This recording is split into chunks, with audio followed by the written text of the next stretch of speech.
Hey friend, I want to give you a quick content warning. In this episode, we talk about sensitive topics related to maternal mental health, postpartum struggles, and personal experiences, and some listeners might find this episode emotionally challenging. So I invite you to step away and come back for another episode. I don't know what it was about the drainage culverts, but I just could not stop looking. In 2019, when my son was an infant, I took lots of walks around our neighborhood in Western Montana with him in the stroller just to get a little vitamin D and have us both outside. But every time I did a loop around our neighborhood, I became more fixated on those metal corrugated drain pipes that they put under the paved roads. It was something I would have never noticed before. I could not explain it, but I started to stop and stare at it like it was a bad dream. And some part of me was convinced that if I went over and looked into the entrance of this drainage pipe, I would see my son's body inside. It was irrational, especially because I could see over the front of the stroller my son's little feet kicking, and I kept putting back the accordion top of the stroller just so I could see him and somehow get it into my brain that he is totally healthy and safe with me right here. It was one of multiple times in the early days of postpartum for me when I wondered, what the hell is wrong with me? Looking back, especially after lots of work with a therapist and a psychiatrist, I believe I was suffering from an undiagnosed case of postpartum anxiety and postpartum depression, or PPA and PPD. I had never heard of postpartum anxiety in 2019, and I thought PPD was like baby blues and it would just go away. But I am one of nearly 18% of birthing women who experienced postpartum depression and nearly 14% who experienced postpartum anxiety, according to the National Institute for Health. I just didn't talk about the wild thoughts that were going through my brain, even to my therapist, for years, because I thought it made me an unfit mother and no one would take me seriously and that there was something horribly wrong with me. Our guest expert, Kelsey Marr, is a reproductive anthropologist and birth researcher turned postpartum doula. And she has spent years digging into why postpartum mood disorders like this are so prevalent and into the treatment in our culture of new moms. She even relocated to Sweden to find answers. And she was so moved by the lack of support for postpartum mothers in the US and in Canada that when she returned to Halifax, she trained as a postpartum doula so she could work hands-on using the research in this field to help new and expectant parents. And we'll talk about what that looks like. But I'm thrilled to share with you that this is a special time to talk to Dr. Kelsey Marr because she herself is pregnant. In this episode with Kelsey, we will talk about what the heck is going on with postpartum care in the US and Canada, particularly in comparison to countries like Sweden, and why it feels so overwhelming and all-consuming to be a postpartum mother, and why sometimes this turns into diagnosable conditions like PPA and PPD. What we really need from postpartum care, what's the relationship between postpartum care and these perinatal mood disorders, the impact of our societal expectations on moms, what this means for our mental health, and practical tips for how to plan for a postpartum and pregnancy experience and seek support. This episode covers a lot of critical issues new parents might face and not expect, like the isolation and burnout, but it's also an opportunity for those of us who are no longer in those new postpartum days to reflect. And if you're like me, maybe give yourself some grace for the times that you really struggled. I'm Micah Larson, and this is the Modern Hysteria podcast, where I ask guest experts to shine a light on the taboo topics of women's health. Even after earning my master's degree in health communication, I spent 10 years dealing with chronic illness, feeling isolated and dismissed and wondering if I was crazy.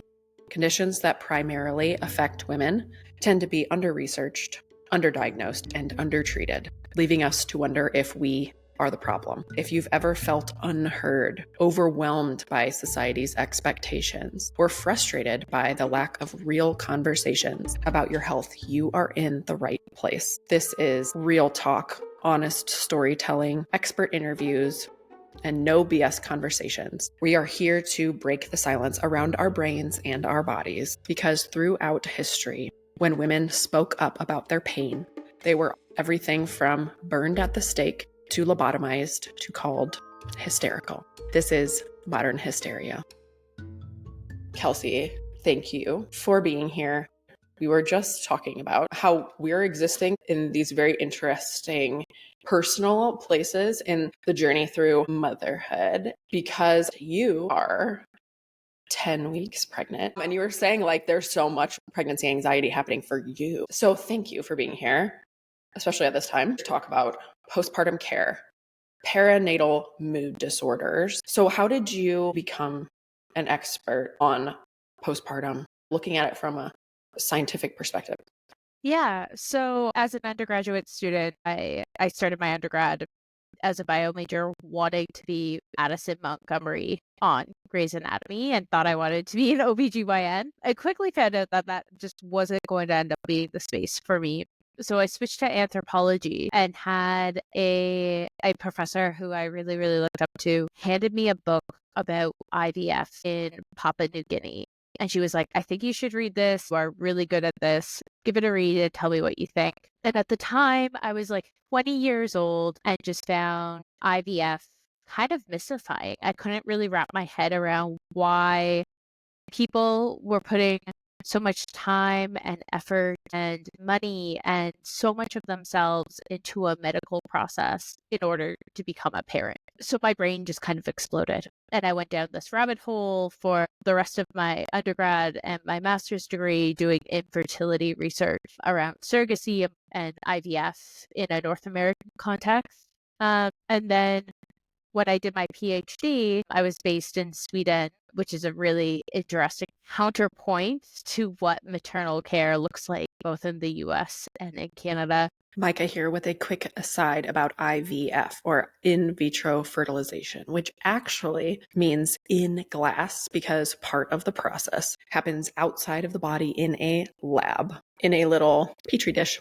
So in IVF, the person who is trying to get pregnant takes medicine to help their ovaries produce a lot of potential eggs instead of the usual 1 egg per month that your body might produce. And then if it is unfertilized, turns into your period. In IVF, a doctor uses a needle to take eggs out of the ovaries. That's called an egg retrieval. In the lab, the eggs are mixed with sperm, either from your partner or a sperm donor. And if everything goes well, the sperm fertilizes the egg, which creates an embryo, potential fetus. Side note, in 2013, I was an egg donor and I have a biological child who was born as a result of IVF. So a doctor took my eggs, fertilized them with the sperm of the intended father, and implanted them in either the intended mother or her surrogate. And my biological donor son was born in 2014, almost 5 years to the day before my son Biscuit was born.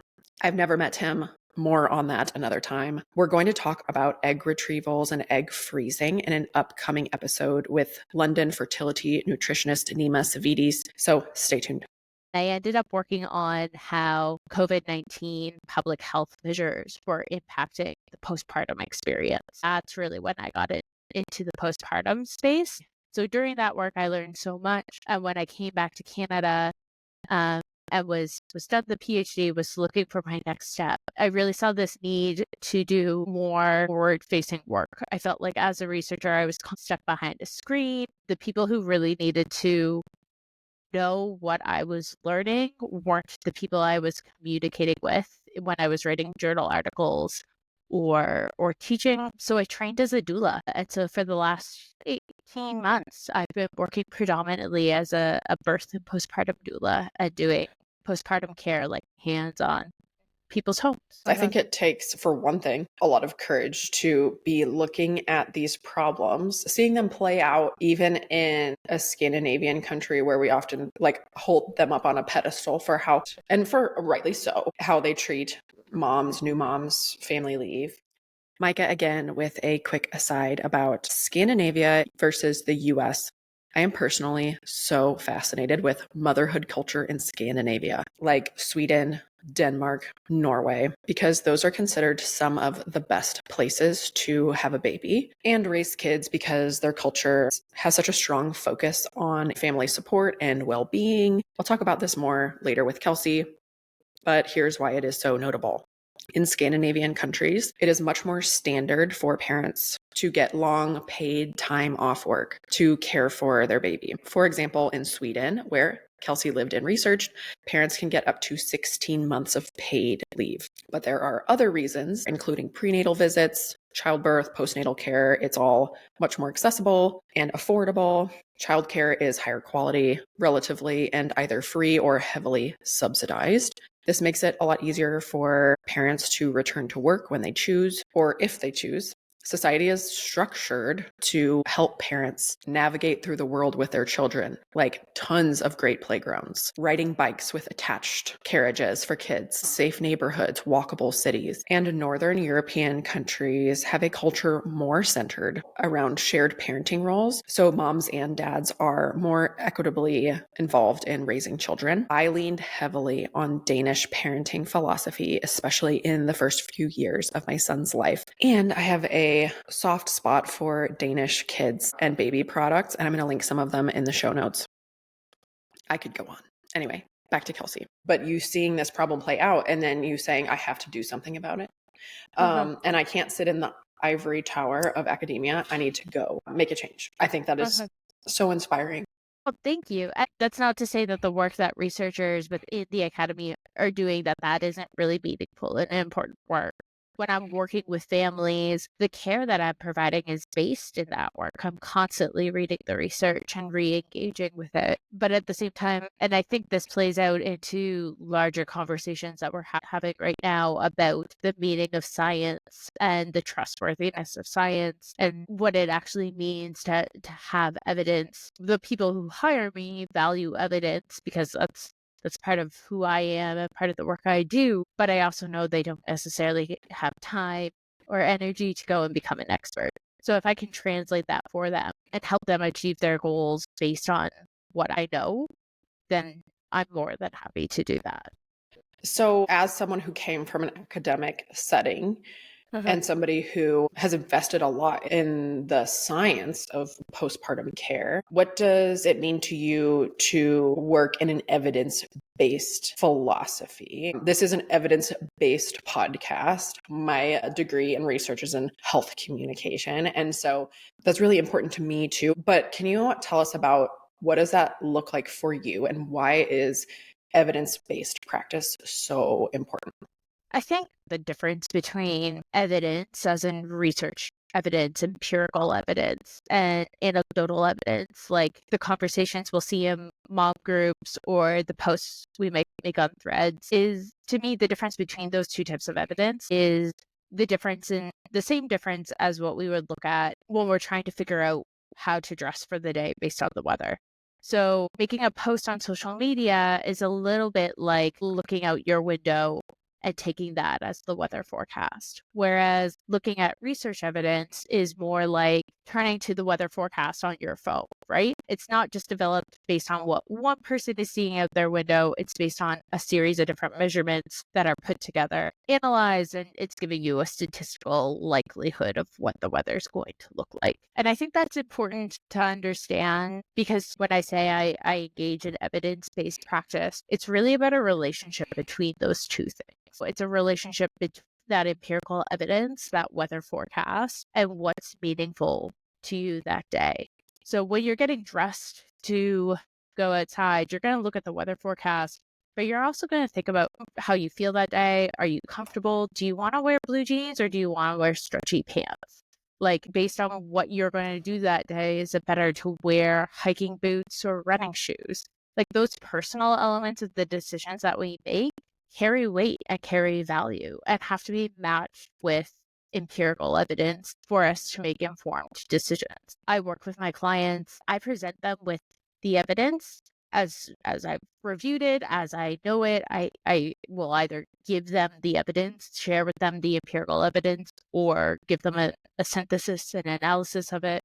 And then they have to consider for themselves what is the right decision to make based on their values. I don't tell my clients what to do. It doesn't matter to me if they breastfeed or bottle feed. It doesn't matter to me if they co-sleep or don't co-sleep. This is the evidence. This is the information, and you need to weigh that against your own practices and your own values and your own kind of cultural context as well.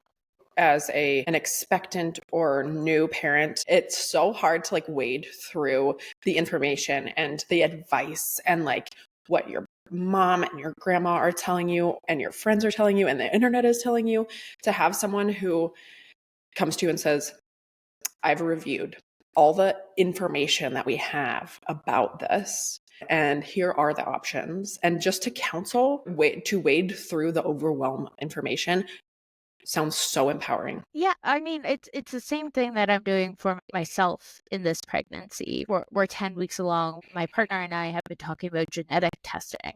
Do we do genetic testing? What type do we do? This is the financial costs of doing genetic testing. These are the risks and benefits of doing it. And in all of that, there is no right answer. There's no singular answer. In fact, there's no actual, this is the best test for everyone. It's, do you want to test? Well, if you want to test, when do you want to know the information? What information do you want to know? What impact is that information going to have in your life? Quick note about genetic testing. Prenatal genetic testing is a medical option for people who want to learn more about their baby's health during pregnancy before childbirth. So there are tests that look at the baby's genes to check for certain conditions like Down syndrome, chromosomal abnormalities, genetic disorders. There are two main types of tests.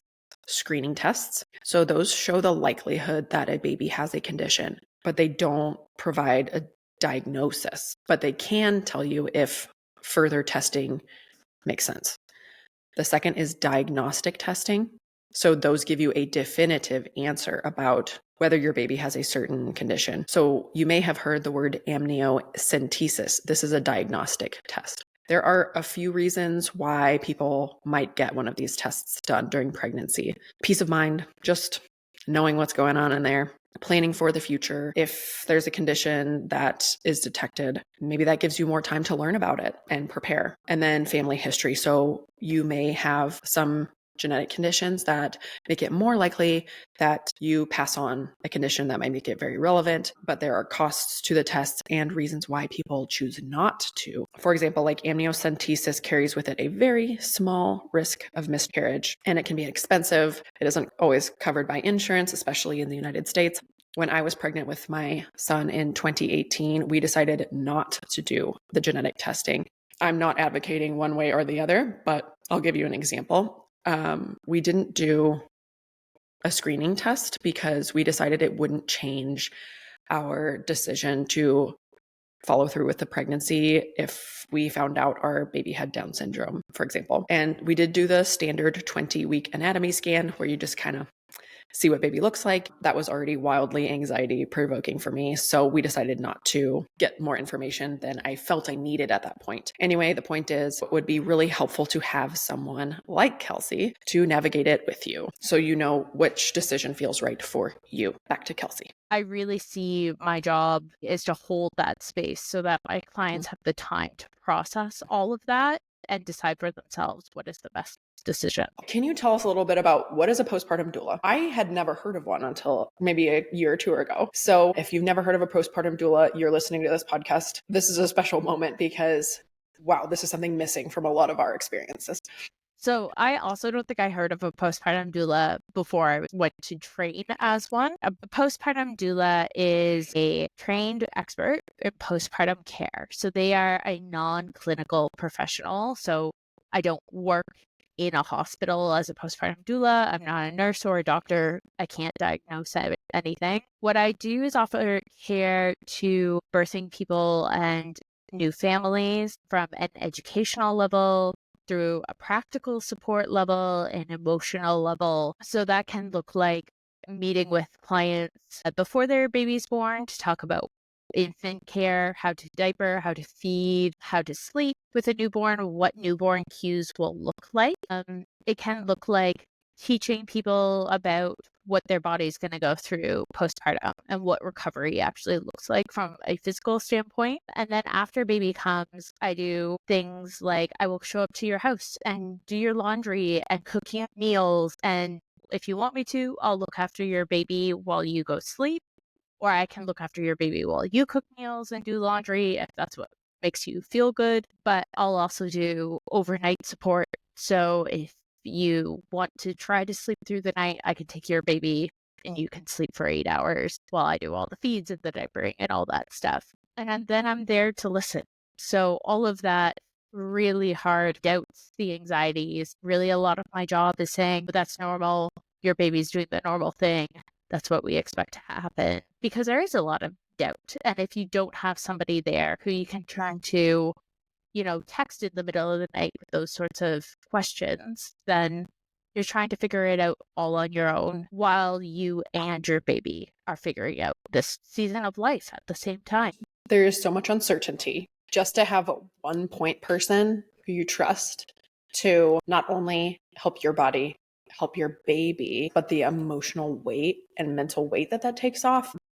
Again, I'm getting like a little emotional thinking about what that dynamic would be like to have a person there with you to allow you to look after your own needs. So often I've heard from women who've had a baby, they say like the hardest part was the isolation. One of the things too is it looks different for every client. So there are clients who very much want somebody to come in and do laundry and cooking and infant care, and that's what they need. They just need somebody like that practical support to get through the day. There's others, like I have a client right now who literally just wants somebody to talk to. She wants somebody to share this experience with because she doesn't have family close by and she doesn't have friends who have gone through parenting before. And so sometimes it's the big things. And then a lot of the time it is really just being that person there for them that they can share the experience with. Yeah. It's very sobering to hear how much need there is just for that from your clients. In the previous episode, I talked with an OBGYN, Callie, about a traumatic childbirth, and especially in the wake of that, just having someone to listen and help process is invaluable. It's invaluable because I imagine your clients don't feel like a burden as much because that is your role. Yeah. Well, and I hope on some level they don't feel like a burden because this is the role that they're hiring me for. Mm-hmm. And this is my job. On the other hand, I would hope that, personally, I'm approaching this on a person to person level where they never feel that hesitancy either. I mean, having done this work in different forms as a researcher and now full time, I will be hiring a postpartum doula. Not because I don't have family or friends who can do the practical things for me, but because there is so much value in having that point person for you that you can turn to with all of those questions. I wonder how many people are listening to this who are new to the concept of postpartum doulas, who are thinking, okay, this sounds like a luxury. How did we get to a place where we view that as such an untouchable luxury for people? Is it a luxury? How did we get here where we are so in need of this basic help? For a lot of people, it is a luxury. I know in Canada, the United States, there are insurance companies that will cover postpartum doula services. So that's an option for some people. But the reality is that even though there are doulas who do this work on a volunteer basis, not everybody has access to it. And in that way, it is a privilege and is a luxury. And it's a shame that we're in a position that is the case. I think it's really complex how we got into this position where the type of care that I do is seen as exceptional, something to dream about. I get responses on threads and Instagram all the time being like, what you're doing is so incredible, or you're an angel, or the work that you're doing is like, I wish I had that. And the truth is, while yes, I have specific training in terms of the education and experience, a lot of the work that I do for people isn't anything exceptional. Like, it doesn't take special training to do somebody else's laundry or to cook them a meal or to listen when they're going through something. At the basic level, what I'm doing is community work. And unfortunately, I think in large part why my role is needed is because we've had these big systemic trends over the last 100 years that have led us to a system where this type of community care, this type of closeness and actually caring for each other isn't our norm. And I mean, part of that is probably related to the rise of post-war nuclear family consumerism. Part of that is due to the way our medical systems are developed. Part of that is due to the increased expectations of women within the workforce. Like, these are really big trends that have led us much more to think as individual parents and as individual moms that this is something that we're supposed to do on our own, that our households are isolated pockets, that I live in an apartment building with 50 apartments and I know none of my neighbors. And that to me speaks more to the fact of why postpartum is so hard for people than just the medical system or just paid maternity leave. Yes, there are so many components here. Like you said, family leave, maybe lack of systemic support from medical providers who are taxed very much for time and energy already. You said like there's been a systemic change over the last 100 years. Absolutely. I wrote about this recently, how in the Victorian era in the United States, we started to think so much about women as having a domestic sphere. And we had the cult of domesticity, where like the most moral, fulfilling thing that women can do is be a homemaker and a mom and a wife, put their whole entire life around the private sphere of home and childcare, right? And so then in the 1950s, when the suburban housewife, which applied mostly to white women, right? But do you see that as like milestones on this timeline toward expecting moms to do Absolutely. everything? Yeah. Okay. Absolutely. And then I think that, in the 1970s, we have increased accessibility to contraception, women joining the workforce. And I mean, we'll say never seen before rates, but really rates that haven't been seen since the Victorian era. The history of women's labor is much longer. But women join the workforce, suddenly you're in a position where you have to balance this idealized homemaker mother role with this idealized working woman's role. And there is no space created at that time, no safety nets, no social supports that allow us to hit both of those ideals. Yeah.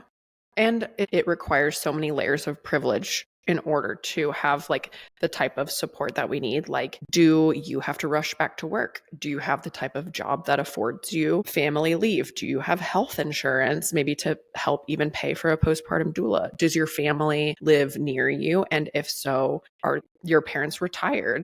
Do you have childcare? Like, I know where I live, people are putting themselves on the list for childcare when they're 10 weeks pregnant because their kids aren't getting into childcare until they're a year to 18 months. And yes, in Canada, we have parental leave that lasts a year or 18 months, but it's not at a living wage. Like, it's paid, but it's not paid enough to actually sustain a family. Right, right. So that family leave is so much a piece of this puzzle. We're both expected to be the ultimate caretaker in this culture of good motherhood, right? Which I think social media has fed into a lot. And we don't have the foundation to really keep all the balls in the air, which is, I know now looking back to my own postpartum experience, but even just as a mom now, like difficult it is to uphold all of those things. And I hear from so many moms who feel that way. And I wonder how different it could be if we started our journey having our needs met because we found someone like you. Yeah, I think it's not just about being perfect or good moms. It's also that we're expected to be perfect and good women at the same time. The expectations of a perfect woman are very different than the expectations of a perfect mom, for example.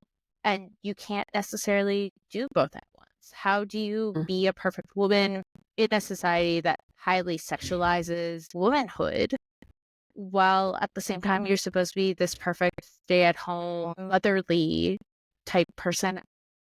Like, that just feels like too many scripts to juggle for any Yeah. singular person on their own. Yeah. What do we say often? That society expects us to work like we don't have children and mother like we don't work. And as someone who worked with mom business owners who really became entrepreneurs because they wanted to try to like check both of those boxes at the same time and have flexibility, it felt impossible.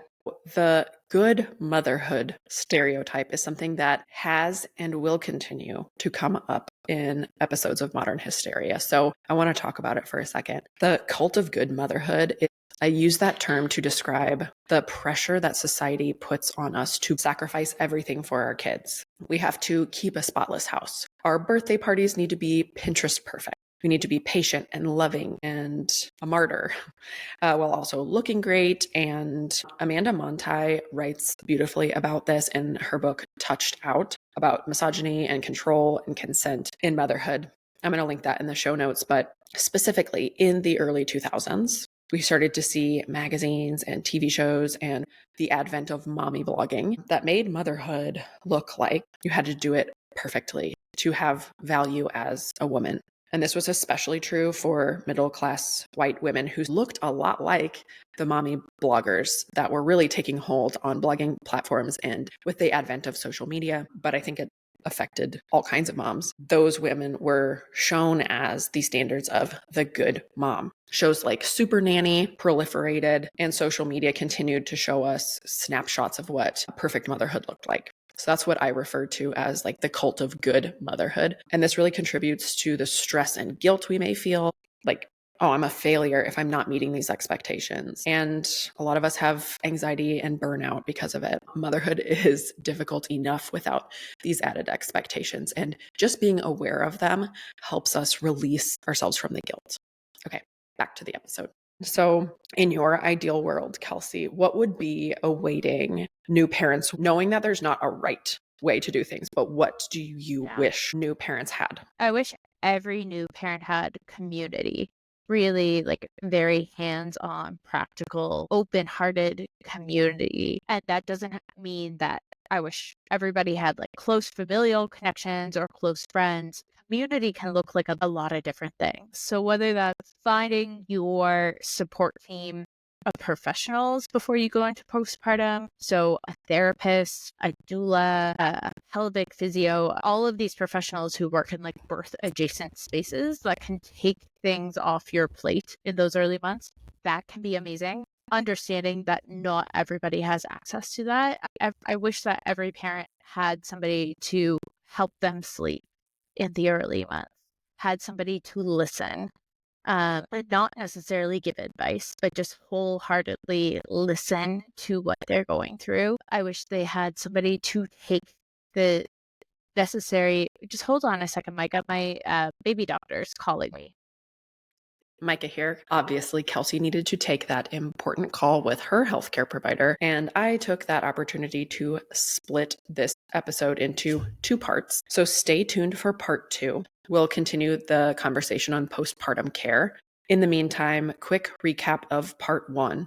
Postpartum care should go beyond that 6-week checkup we get after childbirth. We need community support, not just self-care. And sometimes that answer is hiring professional help. Postpartum doulas can help fill that void, or at least help us create our own support system. They also offer emotional support. And in an ideal world, this would be accessible for everyone. Societal expectations and these systemic gaps around postpartum care put a huge burden on new moms to just do it all and live up to an unrealistic expectation. Please know that you are not alone if you've struggled or are struggling in your postpartum chapter, and that once that 4th trimester has ended, postpartum is still not really over. It extends 5 years for the rest of your life. Get resources and links from me and Kelsey in the show notes. Give this show a 5-star rating. so we can reach more folks who need to know they are not alone. And share this episode with a postpartum or expecting friend who might really need to hear it. After part 2 with Kelsey, look out for new episodes on people pleasing and your libido with certified sex coach Lucy Rowett, and shame and CPTSD with therapist Grace